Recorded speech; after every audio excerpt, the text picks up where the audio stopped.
você que curte o nosso canal. Estamos aqui novamente com a nossa série de vídeos a respeito de contact center, canais de relacionamento para o segmento de educação. Eu sou a Débora Guerreiro, da G5 Brasil, uma empresa especialista em canais de relacionamento para o segmento educacional. Hoje a gente vai falar a respeito de indicadores. Como que eu posso estabelecer e quais são eles? Quais são os indicadores que eu posso utilizar dentro do meu call center para eu ter maior controle e efetividade do meu processo de atendimento? Lembrando que nós estamos falando aqui de multicanal, tá? Nós não vamos falar só de indicadores para telefone. Hoje você tem que estar bem posicionado e ter canais e uma operação que seja multicanal, que atenda e-mail, chat e voz, e de forma bem estratégica, que consiga fazer um atendimento bom, um atendimento nota 10. Então, quando a gente fala de voz, os principais indicadores são o tempo médio de atendimento, que é chamado TMA, o tempo falado. Débora, qual que é a diferença entre tempo médio de atendimento e tempo falado? O tempo médio de atendimento é o período todo em que o atendente, o operador ou o teu colaborador ficou em atendimento, não só falando. Vou dar um exemplo aqui. O telefone tocou, ele atendeu, prestou o atendimento, deu a resposta, porém ele precisa fazer um processo para ele concluir aquele atendimento. Ele precisa mandar um e-mail para uma outra área ou ele precisa abrir um workflow, encaminhar uma solicitação para alguém. O tempo em que isso demora entre a entrada da chamada e a disponibilidade para ele atender uma nova interação é o tempo médio de atendimento. Então, ele abrange o tempo em que a pessoa fala ou em que ela está na interação, assim como o pós-atendimento, que é o período em que ele tem que fazer algum processo para aí sim se disponibilizar novamente para poder atender uma nova ligação ou uma nova interação. O tempo falado é justamente um período em que ele ficou o quê? Em conversação. O período em que o atendente fica falando com a pessoa para poder levantar a necessidade e resolver a solicitação ou se comprometer em dar um retorno caso não possa dar resposta ali naquele momento. Então, é importante que se tenha essas métricas para você saber o seguinte: quanto tempo o meu atendente fica em conversação? Em quanto tempo ele fica atendendo de forma geral, porque isso te dá um norte muito interessante a respeito do processo pós-atendimento. Você pode otimizar muito o teu processo com esse olhar desse indicador. Poxa vida, ele fica falando 2 minutos, mas em processo pós-atendimento de 3 a 4.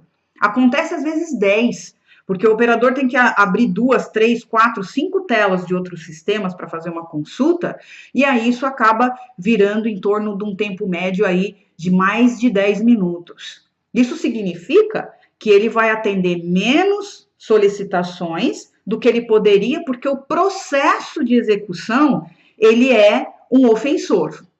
Então, esses indicadores, eles norteiam para que você consiga desenvolver o teu call center com maior resolutividade. O que precisamos fazer para reduzir o tempo médio de atendimento? Quando a gente fala de ativo, que é eu ligando para alguém, eu tentando contato com alguém para fazer uma abordagem, seja oferecer uma matrícula, seja dar uma informação a respeito de uma rematrícula ou um documento que ficou pendente. Nós temos aí a taxa de localização. O que é isso? De um volume de base que eu tenha que contatar, que é o que a gente chama de mailing, eu tenho a localização dessas pessoas. Então, você pode utilizar um discador para operações que têm esse recurso, ou a ligação manual para operações que não têm o uso do discador.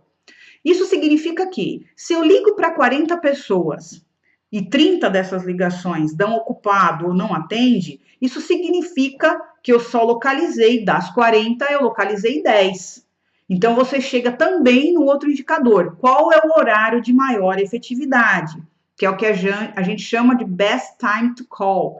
Qual que é o horário de melhor produtividade para eu fazer um contato? Então, esses são indicadores, alguns deles relevantes para a tua operação de ativo, e para a tua operação de receptivo. Há outros indicadores bem interessantes que você também possa trabalhar, porém esses que eu falei para vocês são os básicos. É o que você efetivamente precisa acompanhar dentro da sua operação e estabelecer uma meta. Então, por exemplo, se hoje o teu tempo médio de atendimento é de 7 minutos e isso está sendo ofensor porque você precisa de mais pessoas para trabalhar, coloque uma meta de redução, que ela seja tangível e factível, para que você otimize os teus processos, dê maior poder de negociação e de visualização das informações para o teu atendente, para que ele consiga atender com maior resolutividade. Até a própria busca de informação, envolvendo um pouquinho a área de atendimento e a base do conhecimento para que o teu atendente possa localizar as informações, também é um processo a ser otimizado caso o TMA esteja alto. Então, essa é uma das dicas que eu queria dar essa semana, é uma informação muito relevante, parece banal, mas muitas instituições não utilizam esses indicadores, não sabem por que precisam ou não contratar mais pessoas, ou de repente até otimizar a operação, como podem trabalhar de forma mais eficiente. Se você quiser saber um pouquinho mais, entre em contato com a gente, visite o nosso site, o www.g5brasil.com. Nós montamos uma estratégia assertiva, desenhamos todos os KPIs para vocês, como que você pode ter um dashboard de acompanhamento hora a hora e que você tenha maior resultado e maior capacidade de atendimento aí dentro da sua central. Fale com a gente, quem quiser me mandar mensagem, pode mandar inbox, terei o maior prazer em responder. Dúvida, é só falar. Aguarde aí os próximos posts que tem mais dicas legais e vídeos bem interessantes para vocês acompanharem. Um abraço para vocês e ótima semana.